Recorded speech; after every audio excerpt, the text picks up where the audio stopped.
اللہ من الشیطان الرجیم بسم اللہ الرحمن الرحیم السلام علیکم ورحمۃ اللہ وبرکاتہ۔ محترم سامعین، کیسے ہیں آپ سب؟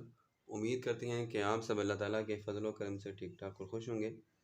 محترم سامعین، آج کی کلاس میں ہم بات کریں گے سورۃ الانبیاء کے ترجمے کے حوالے سے، اور اس میں ہمارے پاس جو کہ 9th کلاس میں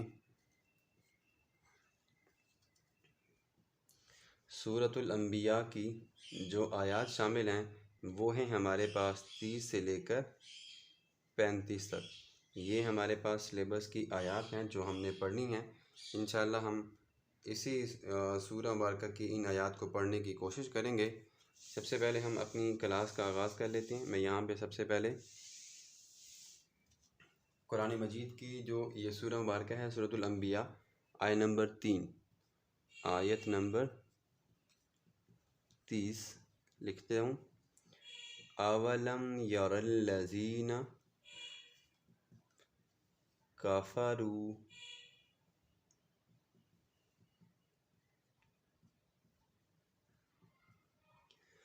اولم یر الذین کفروا ان السماوات والارض۔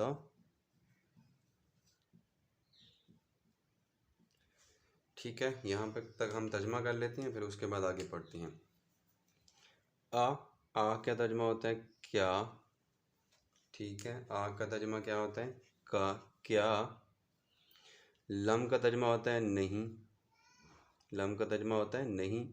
یارا دیکھنا یا دیکھا، یارا دیکھنا یا دیکھا۔ الذین کفروا، الذین جو لوگ، کفروا کافر ہیں، کفروا کافر ہیں۔ یہ ابھی میں آپ کو لفظی ترجمہ بتا رہا ہوں، ٹھیک ہے۔ انشاءاللہ اسی کے ساتھ پھر میں آپ کو بامحاورہ ترجمہ بھی بتاتا ہوں، آپ نے وہ بھی کر لینا ہے۔ یہ لفظی ترجمہ ہے۔ انا کا ترجمہ ہوتا ہے بے شک۔ السماوات آسمان کو کہتے ہیں۔ واو کا ترجمہ اور الارض کہتے ہیں زمین کو۔ الارض کس کو کہتے ہیں؟ زمین کو۔ تو اولم یر الذین کفروا ان السماوات والارض، اولم یر الذین کفروا، اس کا اب بامحاورہ ترجمہ سن لیجئے، ٹھیک ہے۔ میں یہاں پہ لکھ لیتا ہوں، یہاں پہ آپ لوگوں کو نظر آ رہا ہوگا۔ یہ ہم یہاں پہ شروع کر لیتے ہیں، یہاں پہ نظر آ رہا ہے۔ کیا کافروں نے نہیں دیکھا، کیا کافروں نے نہیں دیکھا، کیا نہیں دیکھا کافروں نے؟ ان السماوات والارض، بے شک آسمان اور زمین، بے شک آسمان اور زمین۔ یہ ہے یہاں تک کا ترجمہ۔ اس کے بعد ہم پہلے آیت لکھ لیتے ہیں، اس کے بعد ہم آگے پڑھتے ہیں۔ اولم یر الذین کفروا ان السماوات والارض، اس کے بعد لکھا ہوا ہے کانتا رتقا ففتقناہما،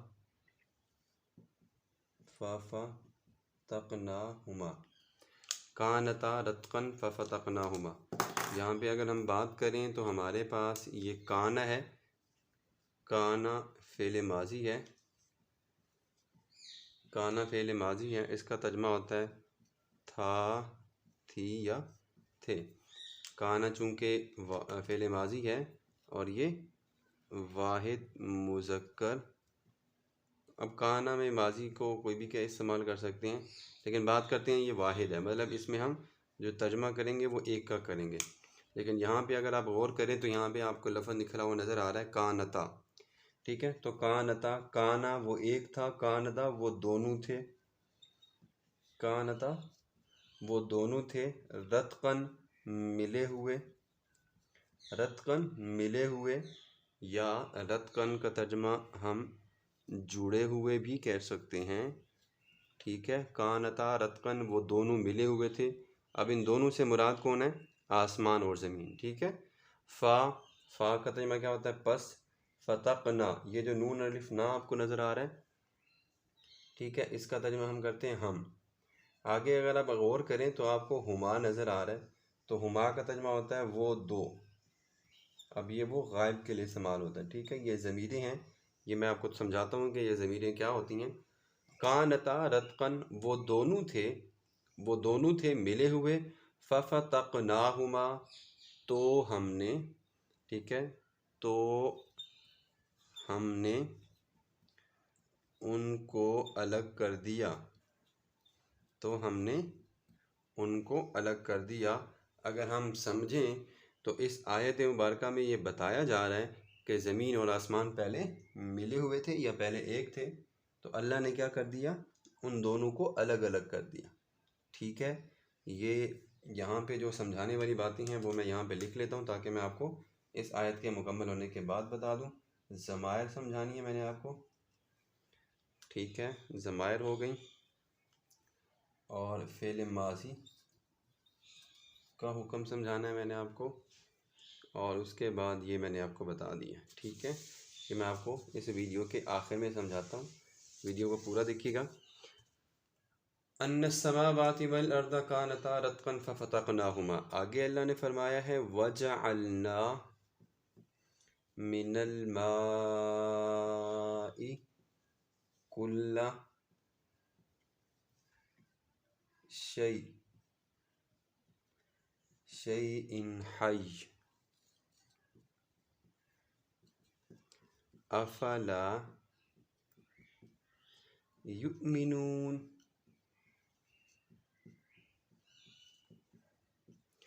ٹھیک ہے بچوں، یہ ہمارے پاس آیت مبارکہ ہے، ہم اس کا اب ترجمہ کر لیتے ہیں۔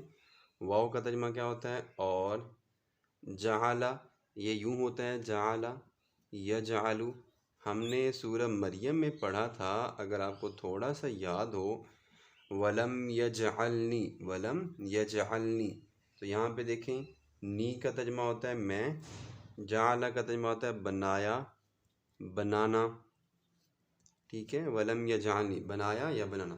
تو نون الف نا کا ترجمہ ہم نے ابھی آپ کو بتایا، اس کا ترجمہ کیا ہوتا ہے ہم، تو وجعلنا، اور ہم نے بنایا، ٹھیک ہے، اور ہم نے بنایا، من کا ترجمہ ہوتا ہے سے، الماء کا ترجمہ ہوتا ہے پانی، ہم نے بنایا پانی سے، کل شیئن، کل کہتے ہیں سب، شے کہتے ہیں چیز کو، سب چیز کو یا ہر ایک کو، ٹھیک ہے، وجعلنا من الماء کل شیء حی، اللہ نے فرمایا اور ہم نے، آگے یہاں پہ اس کا بھی دیکھیں، حی کا مطلب ہوتا ہے زندہ، اور ہم نے بنایا پانی سے ہر زندہ چیز کو، اور ہم نے بنایا پانی سے ہر زندہ چیز کو، میں یہاں پہ لکھ دیتا ہوں، اور ہم نے بنایا ہر زندہ چیز کو پانی سے، ٹھیک ہو گیا بچوں، ہم نے بنایا ہر زندہ چیز کو پانی سے، یا زندہ جاندار کو پانی سے۔ افلا یؤمنون، آفا کا ترجمہ پھر وہی ہوگا کیا پس نہیں وہ ایمان لاتے، کیا پس نہیں وہ ایمان لاتے، دیکھیں آ کا ترجمہ ہو جائے گا یہ، فا کا ترجمہ ہو جائے گا پس، لام کا ترجمہ نہیں، کیا پس نہیں یؤمنون وہ ایمان لاتے، کیا وہ ایمان نہیں لاتے یا کیا وہ ایمان نہیں لائیں گے۔ یہ تھی ہمارے پاس آیت نمبر 30، میں دوبارہ آپ کو شروع سے پڑھ کے سنا دیتا ہوں، جو بھی بچے اس ویڈیو کو دیکھ رہے ہیں وہ دوبارہ سن لیں، تاکہ اگر کوئی بھی مسئلہ ہے آیت کی سمجھ نہیں آئی تو دوبارہ سنیں تاکہ آپ کو سمجھ آ جائے گی، ٹھیک ہے۔ اعوذ باللہ من الشیطان الرجیم، بسم اللہ الرحمن الرحیم۔ اولم یر الذین کفروا، کیا کافروں نے نہیں دیکھا، ان السماوات والارض، کہ بے شک آسمان اور زمین، کانتا رتقا ففتقناہما، وہ دونوں بند تھے تو ہم نے ان دونوں کو کھول دیا، وجعلنا من الماء کل شیء حی، اور ہم نے پانی سے ہر زندہ چیز کو بنایا، افلا یؤمنون، تو کیا یہ ایمان نہیں لاتے، تو کیا یہ ایمان نہیں لاتے۔ اچھا بچوں، قرآن مجید میں نا آپ کو کچھ الفاظ نظر آتے رہیں گے اور وہ بار بار آپ کو نظر آئیں گے، جیسے یہ ہوا، ہما، ہم۔ ہوا کا ترجمہ ہوتا ہے وہ ایک، اور یہ کس کے لیے استعمال ہوتا ہے؟ غائب کے لیے۔ یہ اکثر جو استعمال ہوتا ہے نا وہ اللہ کے لیے ہوتا ہے، ٹھیک ہے۔ ہما، ہما کا ترجمہ ہوتا ہے وہ دونوں۔ یہ اب یہاں پہ دیکھیں ہم نے پڑھا ففتقناہما، اور اللہ نے قرآن مجید میں مزید ایک بار ارشاد فرمایا ہے یا ادخلوہا، ٹھیک ہے، ادخلوہا کہ نکل جاؤ یہاں سے۔ اور یہ ہم جو ہے یہ تو اکثر ہی استعمال ہوتا ہے، اس کا مطلب ہوتا ہے وہ سب، مطلب یہ جمع کے لیے ہوتا ہے استعمال، ٹھیک ہے۔ ہوا وہ ایک، ہما وہ دو، اور ہم وہ سب۔ اس کا ترجمہ ایک، اس کا دو، اور اس کا تین۔ اور ہمیشہ یہ ذہن میں رکھیں کہ یہ مذکر کے لیے ہیں، ٹھیک ہے، یہ مذکر کے لیے ہیں، مطلب میل کے لیے یہ استعمال ہوتے ہیں۔ اسی طرح اگر ہم بات کریں تو مؤنث کے لیے جو استعمال ہوتے ہیں وہ ہا کے نیچے زیر آ جائے گی، ہما سیم ہے، اور پھر اس کے بعد ہننا، ہیا وہ ایک، اب یہ مؤنث ہے تو عورت کہہ سکتے ہیں وہ ایک، وہ دونوں عورتیں، اس کا یہ ترجمہ ہوگا اگر یہ اس طرح سے لکھا ہو، ہننا وہ سب عورتیں، ٹھیک ہے۔ اللہ نے سورہ یوسف میں فرمایا قیدہن، ٹھیک ہے، قیدہن ان کا مکر، ٹھیک ہے، یہاں پہ یہ بات کی جاتی ہے۔ اور سورہ احزاب میں تو اس طرح کے الفاظ بے شمار ملتے ہیں، یا ایھا الذین آمنوا اذا نکحتم المؤمنات ثم طلقتموہن، جب تم ان کو طلاق دے دو۔ اب ہیا کا ترجمہ ایک، ہما کا وہ دو، اور ہننا وہ سب۔ اب یہ کیا، یہ ساری کی ساری کس کے لیے استعمال کی جائیں گی؟ مؤنث کے لیے، جیسے میں نے ابھی آپ کو پیچھے بتایا تھا وہ والا تھا میل کے لیے، اور یہ فیمیل کے لیے استعمال کی جاتی ہیں۔ یہ ضمیریں ہیں، ان کو ہم کیا کہتے ہیں؟ ضمیریں یا ضمائر۔ مطلب یہ ہوتا ہے کہ یہ چھپی ہوتی ہیں لیکن ان کا ترجمہ ہم ضرور کرتے ہیں۔ باقی فعل ماضی، فعل مضارع، فعل امر وہ انشاءاللہ ہم پھر کسی اور ویڈیو میں بات کریں گے۔ آج کی کلاس کا ہم یہیں پہ اختتام کرتے ہیں، ملتے ہیں اسی سورہ مبارکہ کی آیت نمبر 31 کے ساتھ کسی اور ویڈیو میں۔ اپنا بہت سارا خیال رکھیے گا، اللہ حافظ۔